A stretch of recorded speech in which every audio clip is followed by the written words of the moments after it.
Ricardo Silvio Caputo fue un asesino serial nacido en Mendoza, Argentina en 1946, quien asesinó a varias mujeres en Estados Unidos y México, llamado el asesino de damas, Lady Killer. Fue incluido en la lista del FBI de los más buscados debido a que asesinó a por lo menos 4 mujeres en territorio estadounidense. Se mantuvo fugitivo 20 años hasta que se entregó a las autoridades norteamericanas en 1994. Con la coartada de que padecía una personalidad múltiple que lo había llevado a reprimir sus recuerdos durante cerca de 20 años, el 9 de marzo de 1994, el argentino Ricardo Silvio Caputo entró al Departamento de Policía del Estado de Nueva York y admitió el crimen de 3 mujeres en Yonkers, en Ciudad de México y en San Francisco, California, en la década del 70. El mendocino radicado en Estados Unidos había permanecido prófugo durante 2 décadas usando nombres falsos y formando, incluso, 2 nuevas familias. En 1971 ya había apuñalado a una mujer en Nueva York y había sido encerrado en una clínica mental de la que escapó para seguir con su serie de femicidios. En 1974, Ricardo Silvio Caputo, con 25 años, escapó del Centro Psiquiátrico Manhattan, un instituto estatal en Ward Island, en el que había sido internado tras ser declarado inimputable en un juicio luego de que asesinara a una mujer de Long Island, en 1971. Ese fue su primer crimen. La víctima había sido Natalie Brown, una joven que trabajaba de cajera en un banco. Aunque planeaba casarse con ella, la asesinó a puñaladas con un cuchillo de cocina luego de una feroz pelea. Tras el crimen, llamó a la policía y simplemente dijo: «Acabo de matar a mi novia». Terminó internado. Por ese primer crimen, Caputo fue declarado inimputable y enviado al psiquiátrico de la ciudad de Beacon, donde estuvo hasta 1973 cuando, con la ayuda de la psicóloga Judy Becker, fue derivado a otro lugar más flexible. La joven lo presentó ante su familia como su novio. En octubre de 1974, la estranguló con una media y escapó a California. Cuando salió a la luz que el brutal asesinato de Judy Becker era obra del argentino Caputo, los diarios sensacionalistas de Nueva York cargaron duro contra el gobierno por haber relajado demasiado el régimen de detención del hombre que desde entonces comenzaron a identificar como un Lady Killer, asesino de mujeres. La policía se puso tras los pasos de Caputo. Pero el buscado se instaló en San Francisco, un sitio ideal para un prófugo, lleno de gente y sobre todo de turistas, escribió la biógrafa de Caputo, Linda Wolf, en su libro Te amaré hasta matarte. En San Francisco, Caputo cambió radicalmente su fisonomía, se cortó el pelo, se afeitó el bigote y hasta aumentó de peso deliberadamente. En el mercado negro, se las rebuscó para conseguir papeles falsos y obtuvo la primera identificación falsa de las 17 que tendría en su vida. En 1974, Ricardo Caputo era un uruguayo llamado Ricardo Donoguier y llevaba una vida tranquila. En San Francisco, Ricardo comenzó a trabajar como retratista de lápiz en la calle mientras vivía en un pequeño flap house, lo que sería una pensión. Los turistas eran sus clientes pero cada tanto se las arreglaba para retratar a una mujer, no cobrarle nada y lograr que lo llevara a su casa y le pagara una comida decente. En una de esas noches conoció a Bárbara Taylor, a quien el escritor Hernán Iglesias definió como una mujer grandota, linda, de ojos azules y pelo negro. La chica trabajaba como documentalista y después de un dibujo del mendocino comenzó una charla que derivaría en una relación sentimental. En sus conversaciones, ya en calidad de preso, con la periodista Wolf, el mendocino definió así su relación: «Bárbara se enamoró rápidamente de mí. Me llevaba a su trabajo y a comidas con sus amigos. También me fui a vivir con ella y por las noches fumábamos marihuana. Igualmente, las cosas no anduvieron bien y en la Navidad de 1974, Caputo se fue a vivir a Hawái con un dinero que le había dado su chica. En Honolulu consiguió trabajo de mesero mediodía. El resto de la jornada la dedicaba a seducir turistas y llevarlas hasta el departamento que alquilaba con un amigo. En marzo de 1975 conoció a una chica viajera llamada Mary O'Neill, a quien, de acuerdo con la reconstrucción criminal de la vida de Caputo, no llegó a matar de casualidad. Cuando él, por Caputo, la estaba golpeando apareció el chico que compartía departamento y le pidió que parara. Mary agarró sus cosas y escapó corriendo. Un tiempo después se enteraría que estuvo a punto de ser asesinada por un matador serial de mujeres, escribieron en el diario Clarín en 1994. Por esa situación, el mendocino tuvo que huir de Hawái. Tomó un avión y regresó a San Francisco. Lo primero que hizo fue llamar a Bárbara desde el aeropuerto. «He vuelto», me quiero casar contigo, le dijo. La chica lo fue a buscar y lo llevó a su casa esa noche. Como ya estaba saliendo con otro hombre, la mujer le avisó a su actual pareja que no se podían ver porque había llegado uno de sus ex y se lo iba a sacar de encima. Para la noche del Viernes Santo de 1976, Caputo ya era un novio despedido. Anduvo todo el día dando vueltas por la ciudad hasta que al atardecer volvió a la casa de Bárbara. En su cabeza comenzaban a sonar las voces que pedían sangre. Al día siguiente, la policía halló el cadáver desnudo de Bárbara en ese departamento. Pocas veces habían visto algo así. De acuerdo con los forenses, Caputo terminó con su novia a golpes. La cara de la chica estaba desfigurada. En sus muslos, brazos y manos se podían ver los hematomas hechos a partir de los golpes de una pierna que usaba las mismas botas de tejanas que al sospechoso le había regalado su novia. En la nuca de la víctima los puntapiés fueron de tal magnitud que presentaba la piel abierta hasta el hueso, indicaron los detectives forenses. Era 1975 cuando Caputo escapó a México. Allí, en 1977, volvió a matar. Su víctima fue Laura Gómez, una chica de 19 años, estudiante universitaria de familia rica y poderosa.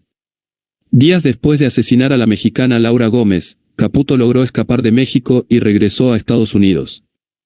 En una suerte de diario íntimo que el asesino le escribió al abogado Mario Luques en Mendoza cuando decidió entregarse en 1994 y que fue reproducido por el The New York Times, escribió lo siguiente: no me acuerdo cómo crucé la frontera. Sentí que me había convertido en un fantasma. Caputo estuvo 5 meses en Salt Lake City, capital del estado de Utah, para después recalar en Los Ángeles donde trabajó como mesero en el restaurante Scadia. Allí conoció a Felicia Fernández, una cubana refugiada con la que se casó en 1979. En 1981 tuvo a su primer hijo y en abril de 1984, cuando su mujer tuvo a la nena, Caputo desapareció. Su mujer también, nunca más la hallaron y muchos piensan que el mendocino la mató aunque él jamás confesó ese crimen. Ese año, Ricardo volvió a México con el nombre falso de Roberto Domínguez. Se instaló en la ciudad de Guadalajara donde consiguió un empleo como profesor de inglés. Entre sus alumnas estaba Susana Elizalde, una adolescente que acababa de ganar un concurso de belleza y uno de los premios era, justamente, el curso de inglés. Caputo tenía entonces 36 años y Susana 17, se enamoraron y en 1984 se casaron y se mudaron a Chicago. Allí el mendocino, bajo la identidad de Francisco Porras, volvió a trabajar de mesero.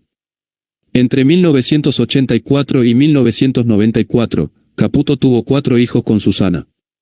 Entre 1974 y 1994 jamás habló con su hermano Alberto ni con su madre.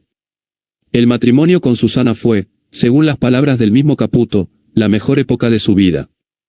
Los últimos años los pasaron en Guadalajara. En Chicago se había quedado sin trabajo, y su mujer, mientras duró la pareja, nunca supo que su esposo y el padre de sus 4 hijos era en realidad un asesino serial de chicas. La verdad es que no tengo nada malo que decir, siempre fue un excelente padre y esposo. Nunca sospeché de él, le contó a la escritora Linda Wolf. La mañana del 16 de enero de 1994, después de un confuso episodio, algunos historiadores y periódicos indican que a Caputo lo quisieron secuestrar en el DF y otros que escapaba de la policía mexicana. El mendocino regresó a su tierra. Se comunicó con su madre y después de confesarle los 4 crímenes, le pidió ayuda para entregarse. He vuelto a escuchar las voces que me piden que mate, mamá. Su madre lo conectó con el abogado Luques y con el psiquiatra Linares. Luques dijo al diario Los Andes que Caputo era cultísimo, muy sereno, casi un gentleman. Al psiquiatra, el mendocino le contó que no recordaba con nitidez sus crímenes cometidos 20 años atrás pero que tenía miedo de reincidir, que por eso quería entregarse. Prefiero tener el cuerpo encerrado y mi cabeza libre que vivir en libertad pero con mi cabeza presa, soltó. Luques conectó a Caputo con un colega de Nueva York llamado Michael Kennedy, abogado de Ivana Trump y vocero de los sandinistas de Nicaragua en Estados Unidos, y acordaron que el mendocino se entregaría por su propia voluntad el miércoles 9 de marzo de 1994. Kennedy necesitaba de unos días para vender por TV la entrega de su cliente.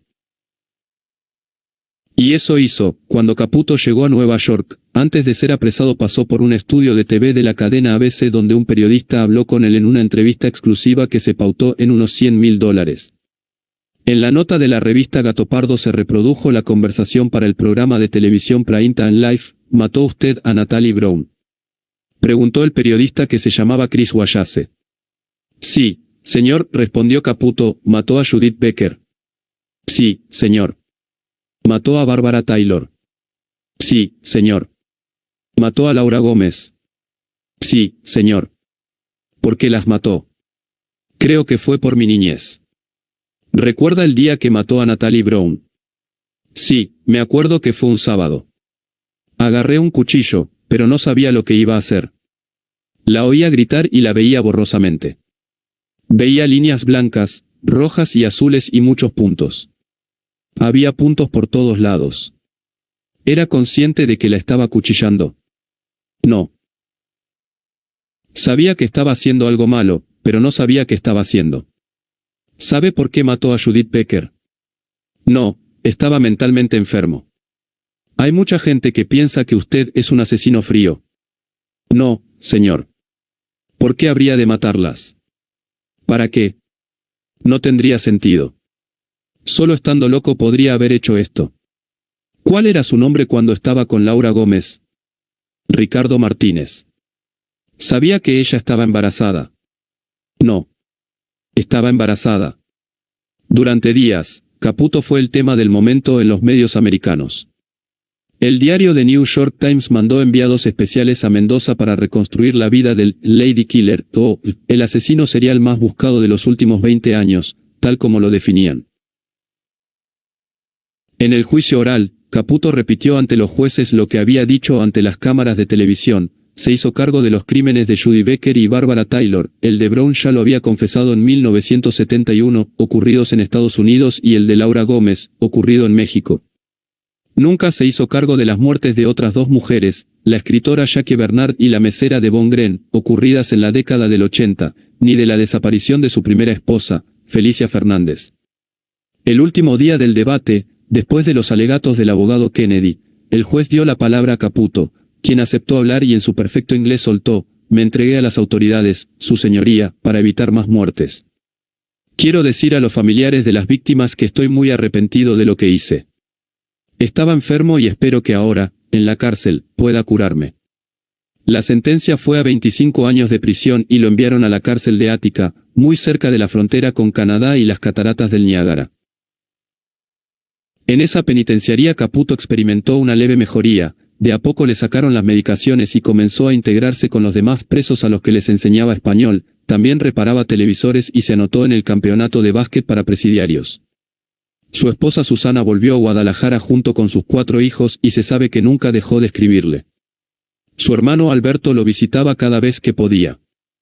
En octubre de 1997 murió en prisión, cuando a los 48 años sufrió un ataque cardíaco mientras jugaba al básquet en una cárcel yanqui. En su relato, Wolf explica que las víctimas de Caputo eran mujeres atractivas, realizadas, inteligentes. Una trabajaba en un banco, otra era psicoanalista, otra editora de cine, otra una estudiante universitaria. Las conocía en sus trabajos o en bares y las seducía con su aspecto atractivo, su sonrisa amistosa, con su talento artístico y las historias divertidas de su infancia en Argentina. Incluso lograba que las mujeres le tuvieran pena. Les decía que había perdido aquella vida feliz tras verse obligado a emigrar a Estados Unidos, donde se había convertido en un latino más, con problemas para obtener la visa y verse obligado a vivir escondido de la policía de inmigración y a emplearse en trabajos que no tenían en cuenta sus habilidades artísticas. Por decisión de su hermano Alberto, el cuerpo del Lady Killer más famoso de la historia criminal de Estados Unidos fue cremado. Sus cenizas se dividieron en 3 cofres, uno está en la casa de Alberto, en Nueva York, otro en la de su última esposa, en Guadalajara y el tercero acá en Mendoza, en la casa de la calle Jujuy, de la 4ª sección.